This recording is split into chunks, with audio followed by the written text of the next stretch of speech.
Good evening, and welcome to Huns History. I'm Hansel, your guide for tonight. And with me tonight, a longtime Valkyrie and Huns social member, Francine Bray. Francine, how are you doing? Doing fantastic. Beautiful night Excellent. here in West Seattle. I see the trees in the reflection on the window. That looks amazing. Oh, man. Texas boy is jealous. Yeah. Oh yeah, it's gorgeous here. So tell me, how are things? It's been a couple years since you moved. How are things going out there? Fantastic, actually. I've immediately joined rugby when I got up here and settled in Seattle, and was really happy. I missed getting to hang out with a team of people who are like-minded individuals and actually just play the sport I love. So I was very excited to get a part of that.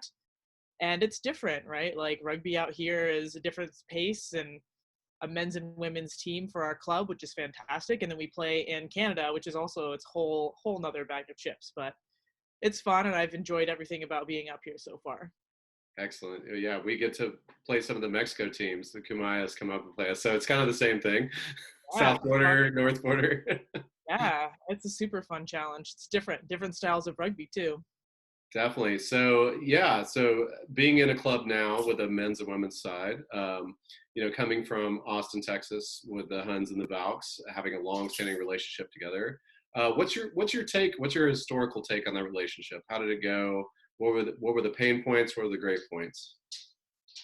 Yeah, that's a fantastic question. And I've spent, the majority of my rugby career down in Texas. So I think I have a pretty good handle on how that's evolved. And I very much remember when I first started playing with the Valkyries on first night of practice at Burnett Middle School, and like seeing the guys out there beforehand, passing the ball around because we practiced on different nights at that time. But learning pretty quickly that we had this relationship with the men's team that I thought was just kind of the coolest thing ever. When you have the women on one night and the men on the other nights, and then on Saturdays we got to watch each other's games. So it was pretty evident from early on, to me at least, that we had this support system and this camaraderie. And it was obvious too, if we would, at that time we were playing most of our games, both the Huns and the Valkyries, at Burr Field. So for us to go and spend a Saturday out there at the Blacks home field and feel much closer and involved with the Huns team made me feel really just proud. And I really liked getting to social with the guys. So the relationship was, to me, already pretty evident. Some of our girls were married to some of the Huns and or dating some of the Huns. So that was another kind of built-in conduit to get to know them and what they're up to. So, Definitely. Yeah. yeah, it's a good relationship, and I one that I hope every teams get to experience.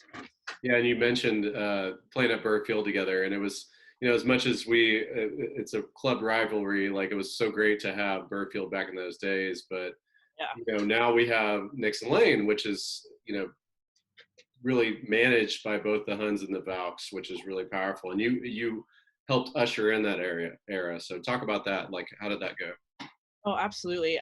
I think I can speak even better to this, having been part of the Seattle Rugby Club here, where we don't have our own fields. We play at city fields or wherever we can rent for a Saturday, and it's never the same. Like anytime we're playing a Canadian team at home, it's whatever park we can get some space at. So, having experienced that now makes it so much easier to look back and see how truly lucky we were to have Nixon and a space that you can put some work in and kind of have that pride for. So I really loved like the work parties and anywhere from just Zappa out there on the mower leveling the fields, just like the beginning of building field 2, and just all the sheer volume of work that the Huns put into it. And that's the only way you get to reap those rewards. So it's easy on a Saturday to go out to those fields and really feel like this is your home. This is a place that matters to you because you put in all of that time and effort. And oh man, like that's something I definitely miss, and I feel like it has really brought both the Valkyries and the Huns together because they have that shared goal, that shared space, and they put in relatively equal work effort. And if they don't, they really should. So either way, work. Nice plug. I like that. So you and I were, part, like, together in leadership in the last few years before you moved, and one of the hot topics was a club merger, and obviously it has not happened. We do have a shared management of the field at Nixon Lane, but let's talk about that merger for a minute. How did that all come about? why do you think it was a good idea? Why do you think it should have happened or it shouldn't have happened? What's your opinions on that? Absolutely. So the merger, like you said, was a hot topic, widely discussed. I think we spent over a year discussing it, even before it went nowhere. But just from the very beginning, from the Valkyrie side, it was a very delicate topic because it came about mostly once we moved over to Nixon and we had our own space. The Huns really grew their program and were really vying for that D1 national championship, and then eventually into saying, hey, we're going to go pro with the rest of this MLR league. So there was just these fantastic goals, and they were putting a lot of work and infrastructure in to make that happen. And so part of that was, well, hey, like, we got to get professional, we got to get real about this, and if we're going to do that, we've got to build a stadium out at these fields. We've got to start taking this all very seriously. And so part of that was the leadership at the time came and said, look, like, if you guys want to practice out here, you're going to have to start paying us a bunch of money, which at the time, we're a women's team. We don't make a lot of money. I mean, no women's team in rugby really does. So it's hard to say, hey, we can't afford that kind of payment. And so it was advised to us that if we didn't want to have to pay, that we should merge with the men in some way. And so kind of having been told that as the feeler, precursor of like, hey, this might happen, I had to take that back to the current Valkyries leadership and say, guys, this is something that's coming down the pipeline, and we really have to look at what we're going to do about this. And so that first spurred a lot of internal discussion on the Valkyries of how do we go about this, because it's a very delicate topic, and I didn't want to do any disservice to our own history, right? We've been a club since 1991, and there have been a lot of, very seasoned Valkyries on this team for a long period of time. And we also have our own alumni base. So I didn't want to just be like, oh, hey, we're all going to be Huns now, the Valkyries are dead. So I couldn't be the person who essentially put that club to shame. And so we started talking about, well, let's talk with our alumni. Let's talk about how we can proceed with this merger in the best fashion. And so we put out some polls, we held some town hall meetings, and we got a lot of good feedback about what we should do and how we should do it. And then we started having joint discussions with the Huns. So that worked out really well. And we had a lot of pushback on should we or shouldn't we. But and both sides brought up really good points. Like, it was going to be positive for a lot of reasons, and it could also have been negative for a lot of reasons, and both very valid options.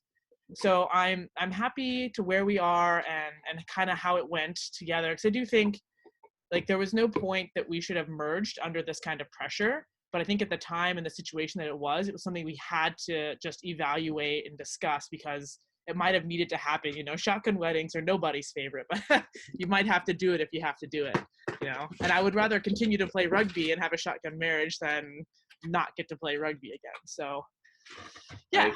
I mean, I think I totally agree, because we were both in leadership positions at that time. Absolutely. I was just like, hey, let's take a step back. Well, and rightfully so. A lot of people had questions and concerns over it, and I felt like we couldn't just decide to do it and go forward without really thinking about what it meant for both teams. Like, that was something that was going to have to be really well thought, like just like any other business merger, right? Like, you don't do that lightly. You have to put in a lot of paperwork and sort out how all of that works. So right. I think we handled it appropriately, and kudos to leadership teams at the time who went through all of that.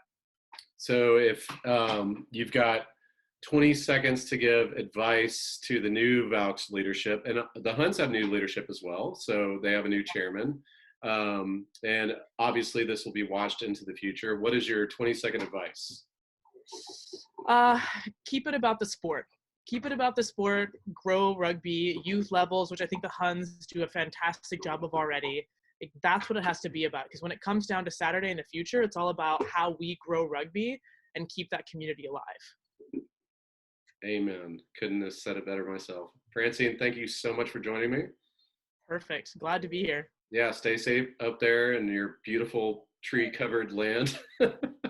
Not complain about the weather. 65 degrees all day, every day. Not at all. We'll stay in touch, and thanks everybody for joining us. Up the Huns.